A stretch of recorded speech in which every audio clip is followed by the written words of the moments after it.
And the next question is one that I care about particularly, and we do in the Confederation of Danish Industry, because of course we would like to really remove some of the barriers for entrepreneurs in Denmark.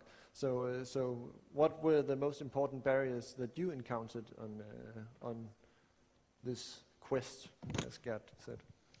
I think, like overall, Denmark is doing an amazing job to help people start up companies. I don't think that's any issue. So I think if that's the reason for not starting up a company, then it's good that you're not starting up a company. Because it's really easy to create a company now, or new legislation yet again, so you can basically get a risk-free bet with the new company structures. It's easy to start off companies. The last 5 years, we've seen even more investment from a lot of the guys I can see down there, Søren and Jakob, into new startups from VC funds. So you're also able to attract capital. So I actually think that the Danish startup environment, especially the last 3-5 years, has grown a lot. So the doubts or the barriers, I think, are more mentally and are more in terms of your own scope and ambition and whether you actually should be an entrepreneur. I think the ecosystem is there. I think the support from the government, I think from we're 200 people here today in little Copenhagen talking about startups, having a US VC, it's all right. So I think it's a lot due to down to a personal level, everything. The rest of you agree the most important barrier is a mental barrier, or have you encountered other barriers yourself? I think there's some about culture. I agree very much with you that a lot has happened over the past few years, and initiatives like Copenhagen for the Win and all the great networks that are also active in Copenhagen. I think that means a lot.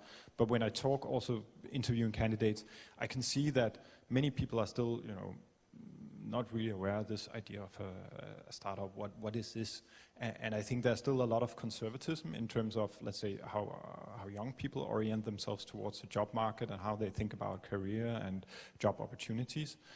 So everyone might not be an entrepreneur, but to make a company work, you need to work with good people. And I still think we have a cultural challenge there. I also think we have a huge potential, actually, because some of the stuff that has happened in our education systems in the 60s and the 70s.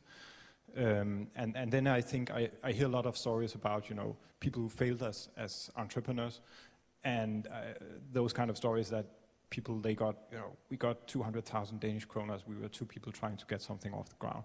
And I think those are also sad stories that why would you invest 200,000 in an idea, either invest in something or don't do it. And I think there is still a streak of conservatism in how we do investments in Denmark, but it is changing. So.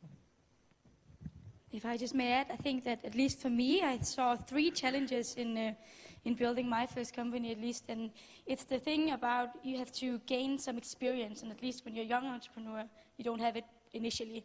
And then building a professional network, and then obviously I think every entrepreneur can agree that the challenge of raising capital is pretty necessary to make a company succeed. And I think that, how do you overcome those challenges? I don't really think there's a recipe to how do you do it. I was thinking about it and I was like, how did you actually overcome them? And I think that, some part of it, you basically just close your eyes and you jump, and then you kind of learn along the way. But also to remember that, for the most part of it, we are standing on, the shoulders of giants, and there's a lot of knowledge to be, gathered from other entrepreneurs who've been either successful or failed. And both of them are really important sort of to overcome some of these challenges, at least to get there faster. Because I completely agree with you, Jens, that the main challenge is probably a mental challenge, but there are others as well.